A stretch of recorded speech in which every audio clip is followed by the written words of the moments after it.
ஏலிம். என்னாகமத்தின் புஸ்தகம் 33வது அதிகாரம் 9வது வசனத்தை வாசிக்கும் பொழுது ஏலிம் என்ற வார்த்தையை வாசிக்கிறோம். ஏலிம் என்பதற்கு எபிரேயர்கள் 4 அர்த்தங்களை சொல்லுகிறார்கள். முதலாவது, ஒரு சீஃப், நல்ல தலைவனுக்கு உதாரணமாக இருக்கிறது. இரண்டாவது, ஒரு ரேம், ஆட்டு கடாவுக்கு, மந்தைகளுக்கு முன்னடக்கும் கடாக்களுக்கு உதாரணமாக இருக்கிறது. மூன்றாவது, லிண்டல், ஒரு பில்டிங்கை தாங்கி பிடிக்கிற லிண்டலுக்கு அடையாளமாக இருக்கிறது, தூணுக்கு அடையாளமாக இருக்கிறது.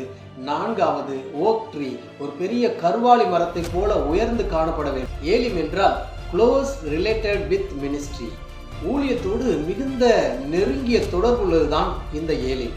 ஏலிம் 12 நீரூற்றுகளுக்கு பயன்படுத்தப்படுகிற கிரேக்க வார்த்தையானது ஆயேன். ஆயேன் என்றால் கண்கள் என்று பொருள்படுகிறது. தரிசன கண்களை குறிக்கிறது. அப்படி என்றால் ஒரு ஊழியம் இருந்தால் அது தரிசனத்தோடு தான் ஆரம்பிக்க வேண்டும். 70 பேரிச்சம்பழ மரங்களை பார்க்கிறோம். இந்த பேரிச்சை மரங்கள் எதற்கு அடையாளம் என்றால், பேரிச்சை என்றால் பயன்படுத்தப்படுகிற எபிரேய வார்த்தை தாமார். தாமார் யூதாவுடைய மருமகள். என்னுடைய நீதியிலும் உன்னுடைய நீதி மேலானதாக இருக்கிறது என்று சொல்லுவார். தேவ பிள்ளைகளே, அப்படி என்றால் ஊழியத்துல மிக மிக முக்கியம் தரிசனமும் நீதியும் இருக்கிற ஊழியமாக இருக்கும். தரிசனமும் உண்மையும் இல்லாத ஊழியமாக இருக்க முடியாது.